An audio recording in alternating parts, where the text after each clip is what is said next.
शामली कार्यालय के इस बहुत ही खूबसूरत उद्घाटन पर मौजूद यहाँ पर हमारे अध्यक्ष राजेंद्र विदुर जी, पूर्व राज्य मंत्री श्री सुदीप पवार जी, पूर्व ब्लॉक प्रमुख श्री शेर सिंह राणा जी, मेरे चाचा मुस्तकीम जी, यशपाल सिंह चाचा पप्पन जी, सुशील शर्मा जी, इस्लाम एमडी जी, मुकेश राणा जी, मकसूद चाचा और शामली के हमारे जितने भी यहाँ पर बड़े बुजुर्ग और मेरे पापा के साथी और मेरे भाई, सभी को मेरा नमस्कार, अस्सलाम वालेकुम।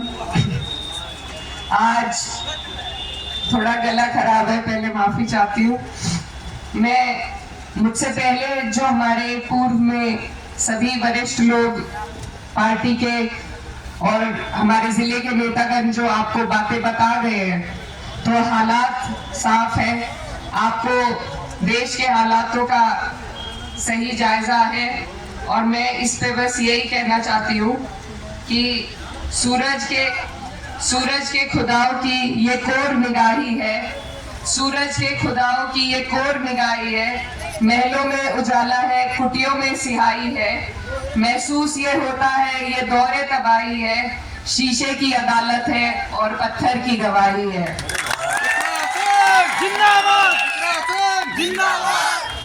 तो जो देश में हालात चल रहे हैं और जिस तरीके से सरकार हमारे देश को लेकर चल रही है, आप लोग उससे वाकिफ हैं। और आज जो हम यहाँ इकट्ठा हुए हैं, तो लोकसभा का चुनाव है, मकसद आपके सामने है कि हमें ये तानाशाहों की सरकार को बदलना है।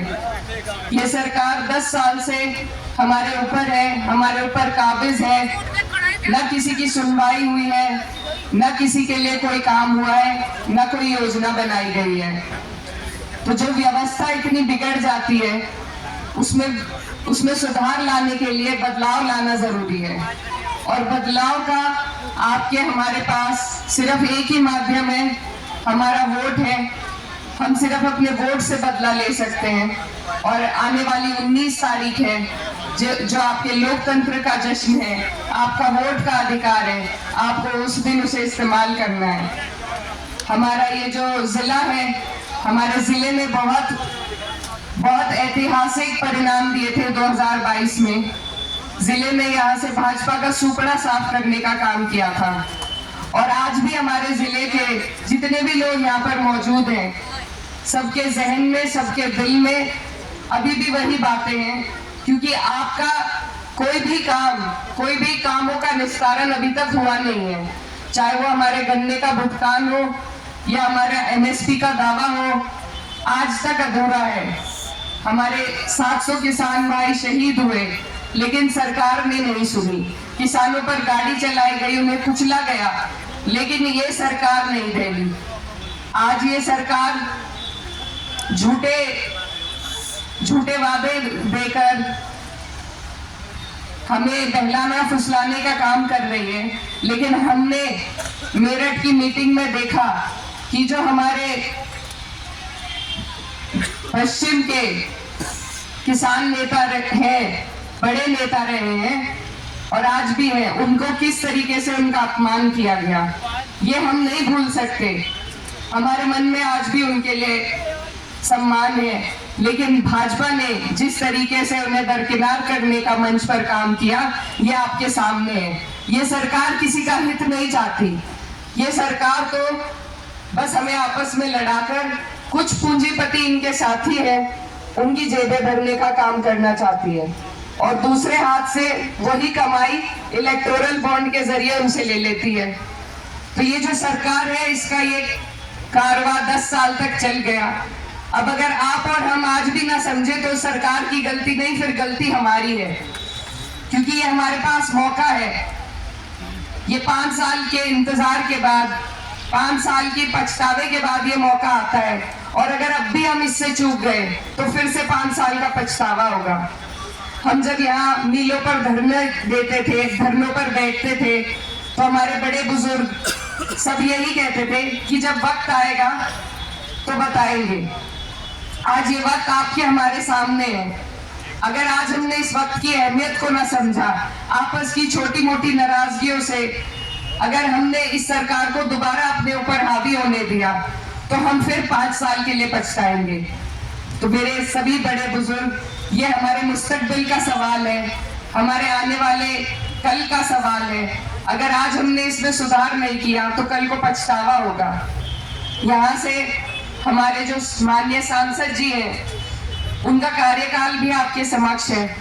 वो डबल इंजन की सरकार के सांसद थे। इतनी ताकत अगर कभी मेरे वालिद साहब को मिली होती तो वो पता नहीं क्या से क्या करते, आप लोग जानते हैं। लेकिन एक सांसद होना अपने आप में कम बात नहीं है, और डबल इंजन की सरकार का सांसद वो अपने क्षेत्र के लिए, अपने लोगों के लिए बहुत कुछ कर सकता है। लेकिन कर तभी सकते हैं जब इच्छा हो, और इच्छा है ही नहीं, इच्छा दिखाई ही नहीं दी। आप लोग सभी इस बात को जानते हैं कि एक जनप्रतिनिधि का सबसे पहला कर्तव्य अपने लोगों के बीच में आना जाना, उनके सुख दुख में शामिल होना, उनकी समस्याओं को समझना, उसका निस्तारण कराना या उसे बुलंदी से पार्लियामेंट में उठाने का होता है। हमारे यहाँ हम खुद शामिल हुए, कई धरने हमने दिए, लेकिन एक भी धरने की आवाज संसद में हमने उठती नहीं देखी। तो ये हमारे लोगों के साथ ये छल ही है एक तरीके से। आज आप अपनी आवाज को बुलंद कर सकते हैं, आपके पास मौका है। तो मैं बस यही कहना चाहती हूँ कि आप लोग इस मौके की नजाकत को समझें। ये बहुत अहम है, हम हर कहीं जाकर नहीं लड़ सकते। और जिस तरीके से भाजपा वाले वोट मांगते हैं सिर्फ प्रधानमंत्री जी के चेहरे पर, लेकिन हमारे काम तो यहाँ प्रधानमंत्री करने नहीं आएंगे, न मुख्यमंत्री करने आएंगे। काम तो आपका लोकल जनप्रतिनिधि करेगा। और जब आपका लोकल नेता आपके काम ना आए तो ना आपको सरकारों का लाभ मिलेगा, चाहे डबल या ट्रिपल इंजन हो जाए, आपको किसी का लाभ नहीं मिलेगा जब आपका यहाँ का नेता आपको लाभ नहीं दिला पाएगा। तो इस बात को हमें समझने की जरूरत है। कई लोग बहलाने फुसलाने की कोशिश करते हैं कि भाई सरकार को वोट दे दो। आपके पास भी आएंगे बहुत लोग कि सत्ता में रहो, सत्ता को वोट दो, तभी तो कुछ फायदा मिलेगा। लेकिन मैं आपसे सबसे पूछना चाहती हूँ, अब तक भी सत्ता में यहाँ पर भाजपा वाले रहे, 10 साल रहे, आपको कुछ फायदा मिला? कोई आपके काम आया? तो इसमें सोचने की यही बात है कि सत्ता को वोट देकर फायदा तब है जब आपकी अगुवाई करने वाला आदमी मजबूत हो। तो ये उसी का चुनाव है। हम हर सीट पर जाकर नहीं लड़ सकते, हम सिर्फ अपनी सीट पर लड़ सकते हैं, अपनी सीट पर मजबूती ले सकते हैं। तो हमें अपनी कैराना सीट को ही मजबूत करने का काम करना है। और ये सीट आप लोग बड़े हैं, आपके सहारे से ही ये मजबूती मिल पाएगी। ये शामली शहर है, मेरे वालिद साहब यहाँ से विधायक भी रहे, सांसद भी रहे, और यहाँ बहुत से चेहरे मैं देख रही हूँ जो मेरे वालिद साहब के साथ ही रहे हैं। आज उनकी कमी महसूस हो रही है, लेकिन आप लोग भी मेरे वालिद समान हैं। और मेरे पिताजी का इतना लगाव था शामली शहर से कि वो ईद की नमाज उन्होंने कभी कैराना नहीं पढ़ी, वो हमेशा शामली आकर अपनों के बीच में ईद की नमाज पढ़ते थे। तो ये जो प्यार और लगाव आपका और हमारा है, इसको मेरे माध्यम से मैं चाहती हूँ आप लोग इसको बरकरार रखें, इसको हम आगे बढ़ाकर ले चलें। और इसीलिए आपके बीच में आपकी जिम्मेदारी बड़ी है, आप मेरे बड़े बुजुर्ग हैं। और आज मैं आप लोगों से, ये परिवार की सभा है, मैं वोट की अपील नहीं करने आई, मैं आप लोगों से आपको आपकी जिम्मेदारी सौंपने आई हूँ, क्योंकि ये चुनाव अब आपके सपुर्द है, ये आपकी जिम्मेदारी में है। आप मेरे बड़े हैं, आप लोग इस चुनाव की जिम्मेदारी को संभालेंगे तभी ये चुनाव हम जीत पाएंगे। क्योंकि चुनाव एलम से लेकर टोडरपुर मील तक है, इसमें सभी के सहयोग की, सभी के साथ की जरूरत है। और आज जैसा हम बैठे हुए थे, देख रहे थे कि कुछ तो रोजे का असर था, शायद कुछ मौसम ऐसा है तो जोश थोड़ा कम था। लेकिन मेरी आपसे दरख्वास्त है कि 19 तारीख को ये जोश में कमी ना हो, जोश को आप डबल करके दिखाइएगा। ये जो प्यार और मान सम्मान है आपका, ये जो प्यार और मान सम्मान है आपका, इसी को हमें जरूरत है वोटों में तब्दील करने की। हमारा चुनाव मजबूत है।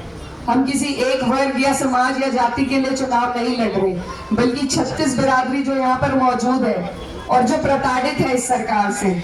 कोई ऐसा वर्ग नहीं है जो प्रताड़ित ना हो, चाहे किसान वर्ग हो, हमारे मजदूर भाई हो, हमारी माताएं बहनें हो, और जो पुरानी पेंशन है वो उसकी बहाली की मांग है।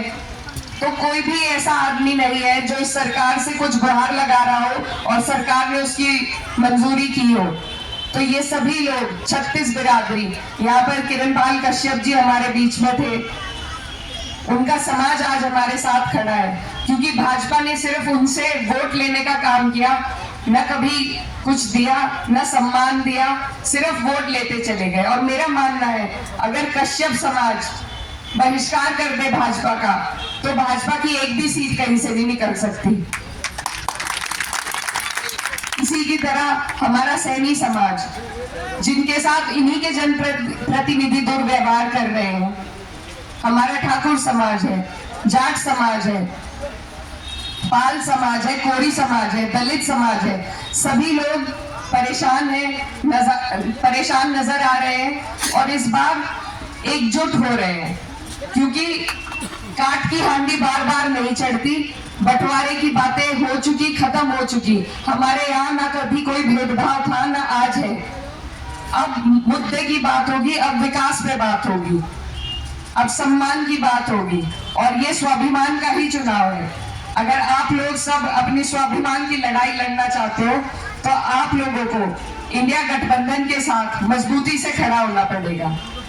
ये सारी बातें आपके सामने हैं। आज हमारे चुनाव का कार्यालय का उद्घाटन हुआ है। आप लोग चुनाव आज से नहीं, कई सालों से लड़ते लड़ाते आए हैं। मुझे आपको बताने की जरूरत नहीं कि कैसे करना है, लेकिन क्योंकि रमजान है, अब फसल का समय आ गया है, तो आप लोग थोड़ा सा टाइम, ये 15-20 दिन का टाइम है, मेरी आपसे यही गुजारिश है कि थोड़ा थोड़ा टाइम आप थोड़ा चुनाव में भी दीजिए, क्योंकि ये हम सब के आने वाले कल का सवाल है।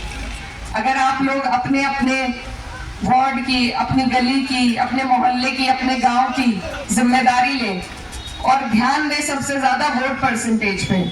हमारा चुनाव सत्ता के पक्ष से चुनाव है, वो हर हथकंडे आजमाएंगे, वो सारी कोशिशें करेंगे जैसे आज तक करते आए हैं, लेकिन आपको और हमें घबराना नहीं है। हमें हिम्मत से काम लेना है और अपनी मजबूती रखनी है, बूथ की मजबूती रखनी है, बूथ की और वोट की मजबूती रखनी है। हमारे जितने भी साथी यहाँ पर खड़े हैं, आप लोग अगर पर्चियां पहले निकलवा लें, पहले से अपने बूथ देख लें, कस्बों के लिए खासकर, क्योंकि बूथ अक्सर बदल दिए जाते हैं, तो अगर बूथों की पहले ही देख रेख हो जाए कि किसका वोट किस बूथ पर है, पर्चियां निकल जाए सबकी। ऑनलाइन अभी भी वोट बन रहे हैं, बीएलओ तो नहीं बनाएंगे अब, लेकिन ऑनलाइन आप बनवा सकते हैं। तो ये सारी जो चीजें हैं ये अहम है, इन पर हमें ध्यान देने की जरूरत है। हमें भी जरूरत है वोट परसेंटेज बढ़ाने की, तो आप लोग ज्यादा से ज्यादा कोशिश कीजिए, जो आपके साथी हैं, आस पड़ोस के लोग हैं, उन्हें एकजुट कर कर कोशिश कीजिए कि ज्यादा से ज्यादा उस दिन वोट निकल सके, वोट डल सके। और एक और तरीका है वोट को बढ़ाने का, ईद का वक्त है, त्योहार है हमारा, सभी लोग जितने भी हमारे यहाँ के लोग बाहर काम करने गए हैं, मुझे उम्मीद है कि ईद पर घर आएंगे। तो मेरी आप सबसे गुजारिश है कि उन लोगों को आप कम से कम एक हफ्ता और रोकने का काम करें। एक त्योहार वो ईद का मनाए और एक हमारे लोकतंत्र का त्योहार मनाकर ही जाए, अपना वोट डालकर ही जाए। नमाज का वक्त हो गया है, तो यही अपनी बात खत्म करती हूँ। आप सबसे दुआओं की दरखास्त है। बहुत बहुत शुक्रिया।